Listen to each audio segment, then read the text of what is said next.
What is going on, guys? A21 Mayo here, and today I'm bringing episode number 28 of the Viewer VoD series. You can find links to all my social media as well as my Patreon and tip video playlist. Now, Patreon is a new thing that I'm bringing to my channel simply because I want to give more of a intimate reaction with my viewers. That is no sexual intent behind it, just a kind of a mini coaching session in a way. And my tip video playlist, I have close to 40 different tip videos in that tip video playlist. So if you are struggling with something else in Rainbow Six Siege, there are high chances I've made a video on that topic. I would appreciate you guys go check out those links. And with all of that being said, let's jump into the VOD itself.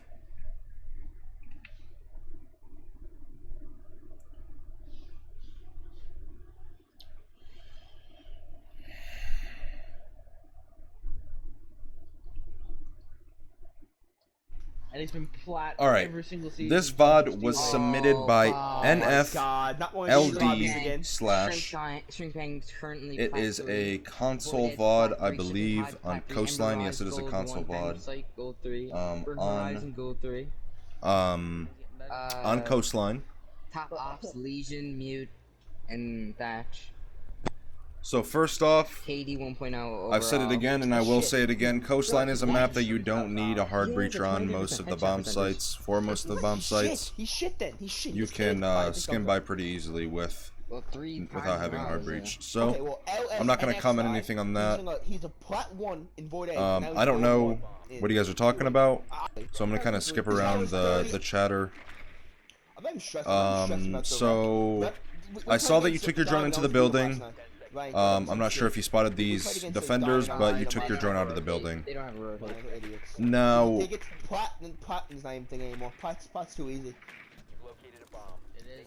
I'm wondering what your objective is going to be, like your personal objective, like what kind of map control you want to take here.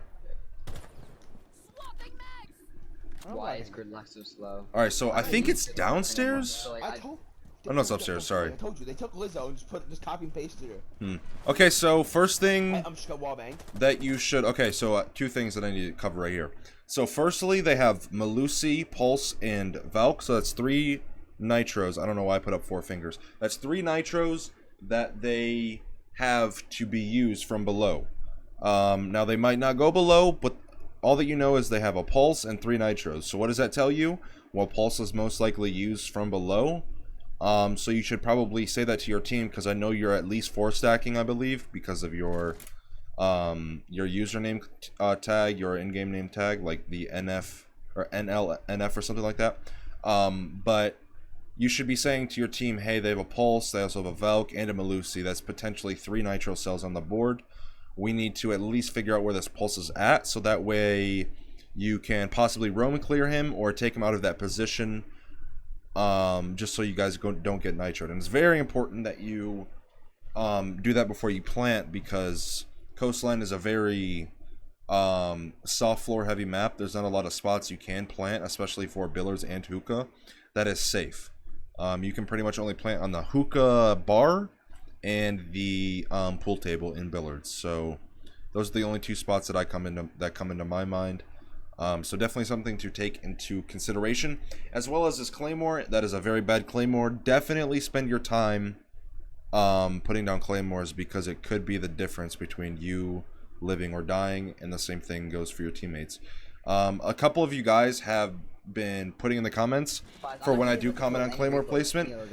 Grief Drums has a very, very good video on Claymores. So if you don't know who he is, Grief Drums on YouTube, he makes very good Siege content, so definitely go watch his Claymore video if you do think you need a little bit of work on that Claymore placement game, because it's a very crucial piece of secondary utility for the attackers. It's sort of a cushion in the sense of not being able to be flanked or ran out on. So there goes the Melusi, one of the operators that I said with the nitro cell, probably playing for the nitro cell. I'm not sure if you called it out or not. You're a little bit quiet. Let me turn up the... Okay, so you just called the Melusi Sunrise. The Sledge kills the Melusi, which is very good. So... Oh, you guys planted. Interesting. Okay, so... What you could do here... Okay, so there's a Pulse as well that was below. So it looked like a duo roam downstairs. So what you could do right now, with Zofia, so you kill the pulse lacking. He was lacking. So this Valk was in Sunrise the whole time. We got knocked right about the Valk? Oh, what a Sophie! Okay, so what I wanted to cover is you have 2 impacts on Zofia, so you could just play the diffuser from below here. There's no reason for you to take upstairs gunfights, because whenever the diffuser is planted, I mean, obviously the defenders know where it can be planted. They're not going to go below in order to diffuse. That would make sense. So they might go below to kill you if you do impact, but you do have the option here to deny the diffuse from below. Also, something I just went over was the fact that all 3 of the operators, Pulse, Valk, and Malusi, were below playing for the Nitro, as I said. I couldn't get off. I couldn't get off. If you went below there, you could have probably killed this guy. I think Zofia stun or Zofia impacts do 60 damage per impact if it's directly on the person. So you could have potentially killed this Jaeger with 2 impacts. So definitely something to think about next time you are in a situation below with like a Buck or a Ash or Zofia, because you definitely would have denied plant here if you just impacted from below after you killed the Velk. So pay attention to something like that. Also, I don't know if that Velk detonated the Nitro or not, so I'm not going to say anything about it. But if there's a hole near the diffuser, again, as I said, you can kill someone with the impacts. So definitely don't get so focused on the fact that you have to peek the diffuser at a horizontal level. Remember, this is Rainbow Six Siege. You can apply vertical pressure to any place where there's a soft floor. So definitely something to keep in the back of your mind next time you are in a situation like this.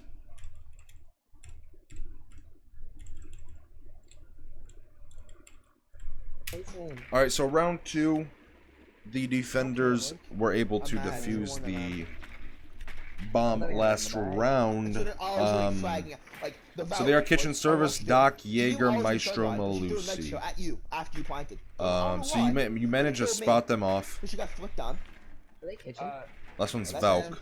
So whenever I see operators like this, and like I know everyone that's on the board, I always think of secondary utility, because obviously if you play the game long enough, or if you play the game enough, you kind of know primary utility. But what I'm looking at right now is either a bulletproof on Jaeger and Doc, or barbed wire, impacts on Maestro or barbed wire, and then, I mean, I don't see why the Velk or Malusi wouldn't want to bring Nitro, but it is a possibility. So I'm looking at bulletproofs and Nitros right now, for the most part. Maybe barbed wire. That's kind of something I always take into consideration whenever I do know who everyone is on the enemy team. Alright, so you got a Maestro in Sunrise, so he's you keep spam pinging. So a rule of thumb for anyone that is using their drone, if someone isn't actively trying to shoot your drone, stop spam pinging. Especially if you're on a 4-stack or a 5-stack and you have a mic, a perfectly working mic. Use your vocal cords instead of pinging someone. It will get you so much further. If you say, oh, he's on the couch, oh, he's Hookah, or he's Billard's bar, or he's Sunrise bar. I mean, it's not that hard, you know. To give callouts. Stop crutching and relying on the ping in order to give information. So something to do when you are droning. Also, you are actively droning this guy. He's still in Sunrise. So either you need to call to a teammate, hey, we need to kill this Maestro. We have full intel on him right now. What are we doing? Or you need to make him feel comfortable in a spot. Stop pinging him. Make sure that he's still in that spot, and then you need to frag him. Because if you're just droning someone without him trying to... Fuck. He's shit. Right there. He's like going back towards site. He's at the peak. Right there. Yeah, you guys need to do something about this guy. Go office, go Sunrise window. I mean, he's all over the place. You guys need to be killing this guy. He's reloading. Why are you guys not taking this map control? This is such a free kill. Even if you die or a teammate dies, you refrag. It's not that difficult. Push up desk. He's wide swinging. Like, you were on your drone that entire time until it got shot. Like, why don't you kill this guy? Oh my goodness. You need to be swinging this guy. Swing him.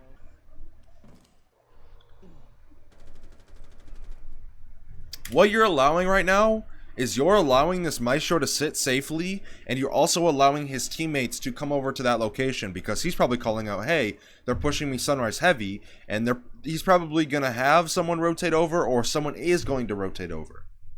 So you need to be getting this refrag immediately. You know exactly where he's at. There's no reason for you not to kill this guy.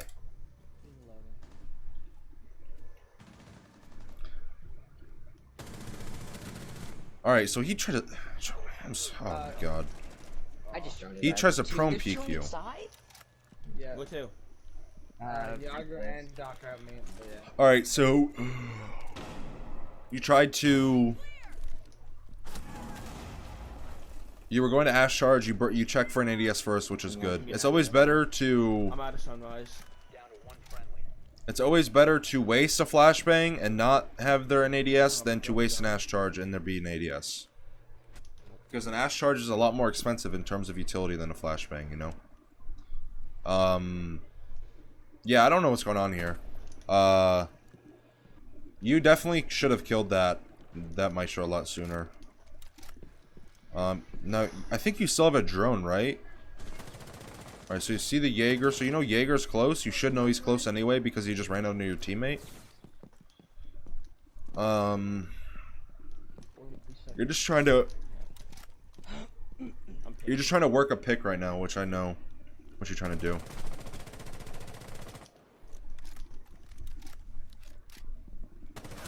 Alright, so there's a Jaeger. 25 seconds, 1v2. Doc is... Alright, so you should be expecting this Doc, to be honest with you. Because he just peeked you in the kitchen hallway. That was probably like 30 to 40 seconds between that time and when you just died. So he's probably going to be in that area, kind of just playing back and forth of where you are. And also, I mean, a 3v1 situation, usually the defenders like to just run at people and try to kill them. So you should be angle checking instead of wide swinging the bathroom door there. But it was a good attempt on the clutch, but definitely for that round, definitely, I don't know why you're on your drone for so long. You need to be like vocalizing, hey, we need to fucking kill this guy sunrise. Like, what is going on here? You need to be telling your teammates that. I mean, you have a Ying. You saw there was no ADS. That is a free kill. Definitely start vocalizing what people should do when you see an opening like that, because that Maestro is an absolute freebie. That Ying shouldn't have died to him. So yeah, like definitely take that one to the books. But I'm gonna go into the next round and see what we got going on there. All right. I'm just looking at the Shit, I got vertical. lineup here. All right, so you decided to go Ace. So Ace is actually a very good operator on this map. I know that you don't need a hard. I know I said it. You don't need a hard breacher, but there is always the option to bring one. I'm not saying you shouldn't. I'm just saying you don't necessarily need him. So I'm assuming that they're gonna go penthouse, just because of a little bit. Just by seeing the playstyle and stuff. Usually in higher elo, it's much more common for people to go double bar, blue bar sunrise. And it's they are penthouse theater. So my prediction was correct. I was not expecting a Doc to come that way. So they have the pulse again. So you need to be saying, hey, they have the pulse. We need to at least check downstairs. You don't even have to drone necessarily. You can just say to the IQ, we don't need you anywhere else. Find this pulse and make sure that he doesn't leave wherever he is. Because the IQ could literally sit outside the entire round with their IQ scanner up and watch the pulse. So yeah. I'm gonna be very upset if someone dies to this pulse nitro, because it's literally staring at you in the face and you guys don't really do much about it. They have a Valkyrie too. Alright, so one thing, you're kind of trying to peek off info right now, but you should be the one droning instead, because you are the only hard breacher, and Penthouse is kind of needs a hard breach, but you can skim by with it. One is Coffin, it's the Jaeger. Now you know that they have a Valk, so there's probably gonna be a Valk cam in VIP. I got the wall, I got the wall. I got 2, I would hit him. So you should be expecting to get nitroed or tempted to be nitroed when you do walk into VIP here. There was a pulse down somewhere else. They got both of us. They got me. Okay, so the Doc killed the Ying trying to jump in because you guys didn't drone it, and you died from breach. So you're like, what you're doing right there is called face checking, and what face checking is when you just peek something and you use your body instead of a drone in order to get intel off of. You still have, I think you still had 2 drones in that situation. If not, you had a drone on your person the entire time. So I don't know why you're not droning there, but you definitely should be droning. So yeah, like you should just be droning there. I'm gonna skip on to the next round, see what's going on defense, and then we'll work our way there. Alright, so you auto pick Jaeger, never a bad pick. Great gun, great utility, ooh, actually, we want to go decent speed. Oh, yeah, Malusi. I'm just, Jaeger is kind of Extra stuff. a little bit more, not advanced in terms of like utility placement, but he definitely takes a brain to use his utility. It's not like a Legion where you just throw something down, or I kind of thought a cap can where you just throw it on a door or something. You have to be very, very specific in where you put your utility. So you're gonna put one Sunrise or Cool Vibes, rather. That is not good Barb at all, because the defenders or the attackers, sorry, can just smack that Barb for free pretty much. What you need to do, I've said this time and time again with this series, you need to put the attackers into a choke point in an uncomfortable position in order to break barbed wire. If you look at your barbed wire placement right now, look at how many angles you can be killed from. So if someone smacks this barb here, there could be someone kitchen door, there could be someone kitchen hallway, there could be someone blue bar sunrise, or sorry, blue bar head glitch, there could be someone on either side of the blue bar door, there could be someone sunrise close on the door, there could be someone back couches. What is that? 1, 2, 3, 4, 5, 6. That's 6 off the bat. I mean, if you want to get super crazy, they could shotgun this wall out. Someone baits the barbed wire by smacking it, and then look, now you have to wide swing in order to peek this. You are now in the disadvantage if you do want to peek this barbed wire. But instead, if you just move it up the staircase, then you can hold a much more aggressive and favorable angle to your advantage, because you're looking down and they have to look up. And especially since you're on console, you're limited to your movement speed. So if you're pre-aiming down the staircase while they're smacking the barb, they're limited by their joystick in order to turn up and kill you. So that's definitely something you need to take into consideration. That's for everybody. I see barbed wire sometimes that makes me want to like jump off a bridge. So definitely something to move forward with, because that is not good barb. That ADS placement is pretty good on Cool Vibe. It can't really be shot from jungle. That area right there with the little plants in the floor and blue bar default cam is called jungle. So that's a good ADS placement on Cool Vibe. Right now all I'm seeing is just very basic ADS placements. Okay, another bad set of barb. The reason this is a bad set of barb, and I'll explain why, is because when you put a set of barbed wire at the top of a staircase, what this allows attackers to do, and keep in mind, every single attacker in the game can have an ACOG equipped besides like Nook or whatever. You get what I'm saying. Attackers have ACOGs, defenders don't.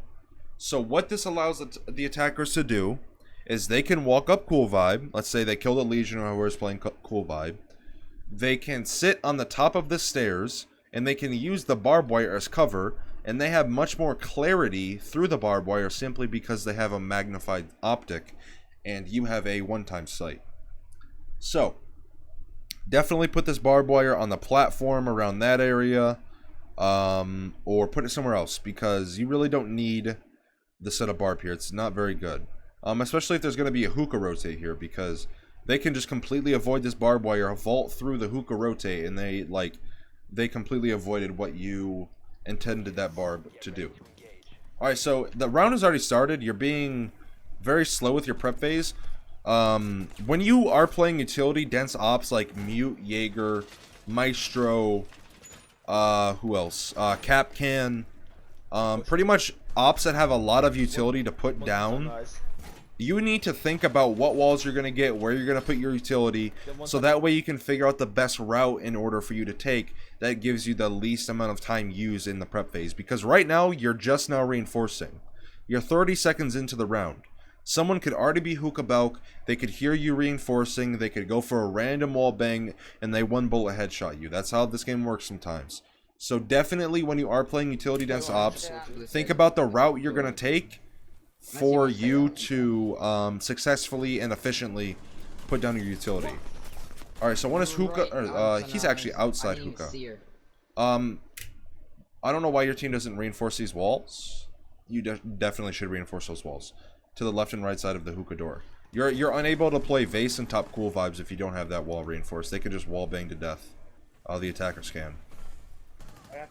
So that area is pretty much not viable anymore. Is he on the tarp or rappel? I think he's on rappel. Because they patched the tarp angle. Ash pushing up, them on a hitter. That's Sledge. They're still on one on hookah rappel. Is that no? You should be careful. Ash still alive. It's Ash and IQ. You have a nitro and she's behind the thing. Yeah, you either need to leave or kill this guy. You can't just sit here. Thumbs up.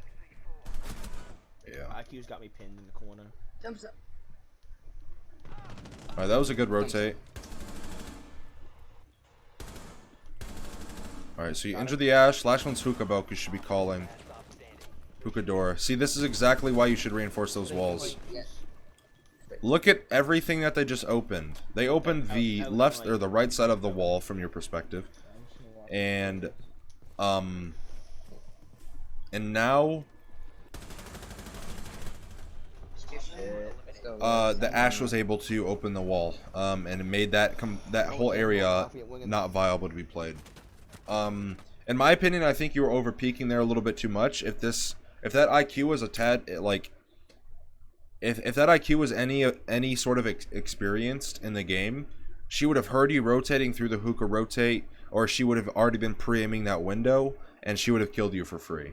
I mean, you are 14 HP, and the commando does a hell of a lot of damage. So you kind of overpeaked there, but I can't really comment on it too much just because you did kill her and win the round. But you are going to be put in a similar situation like that where it's a 2v1, someone's on hookah stairs, and they're going to be pre-aiming that window, and you're going to die and maybe lose the round, maybe not. But definitely don't just kind of put yourself in the open like that when you are 1 HP. Ugh. You guys went Penthouse Hookah, or Penthouse Theater. This is a rough one. I understand why you guys did it, because you guys are like gold or something, but I don't know. This is definitely, oh my god. This was before Melusi got nerfed. That radius on the thing was crazy. And I'll get the one but need exercise so I can get hit the shield and three other things.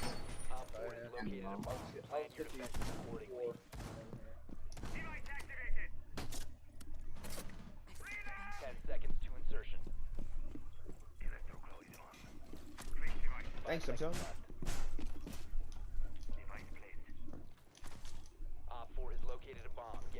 You also don't have a nitro on Melusi. I don't know why. I'm confused.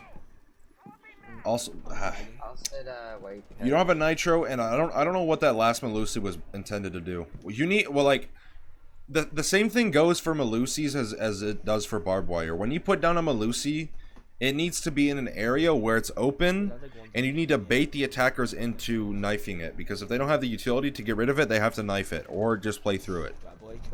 So you need to put it in an area where it's baited, So they either have to wide swing it in order to get that utility, or they have to knife it. Because keep in mind, you have 2 mirrors looking that direction. Alright, good kill onto the ace. It's very, very big pick.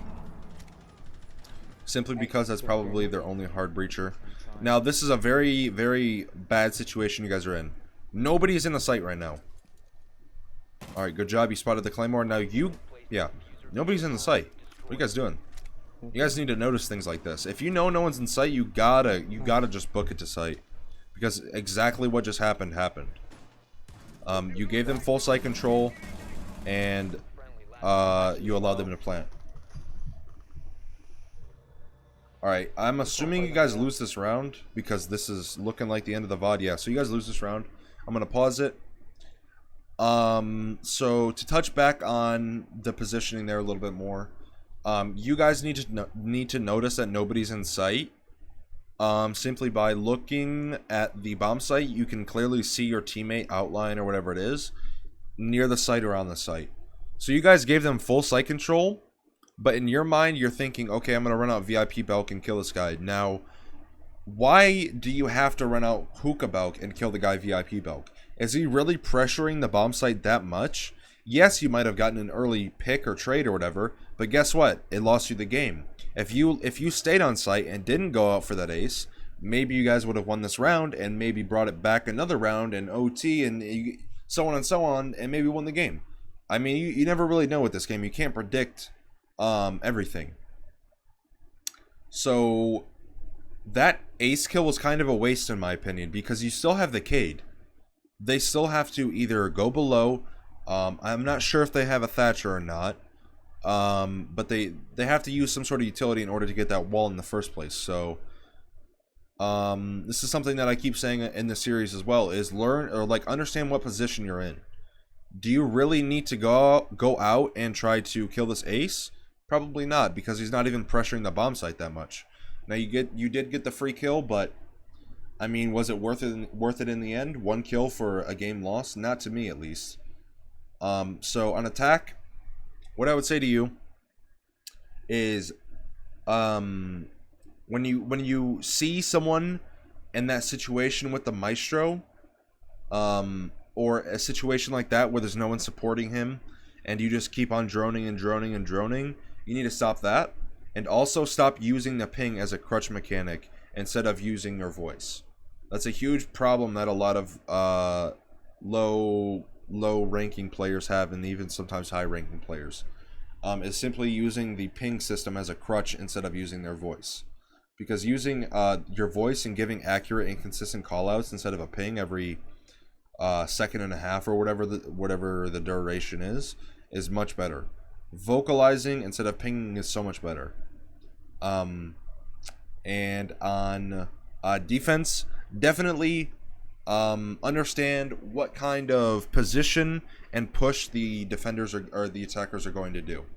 Because, again, you said in Hookah for pretty much the entire round, the last defending round, and you were trapped by this IQ. You know where she is, so as soon as you hear her mag dump or change positions, you need to change positions. Because you can't sit there and win you can't just sit there and expect you to win every single gunfight, because it probably won't happen. You might be able to hit really good shots or whatever and win out that situation, but the chances of that happening are very, very low.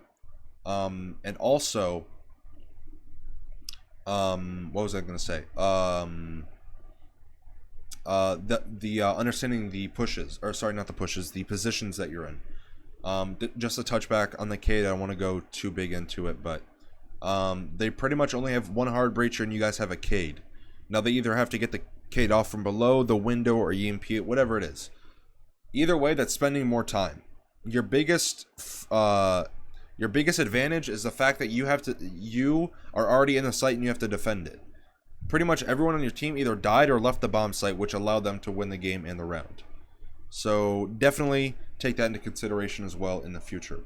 But that is going to wrap up episode number 25 of the Viewer VoD review. Hope you guys enjoyed. If you did, make sure you guys leave a like, comment, and subscribe. I would greatly appreciate all the support.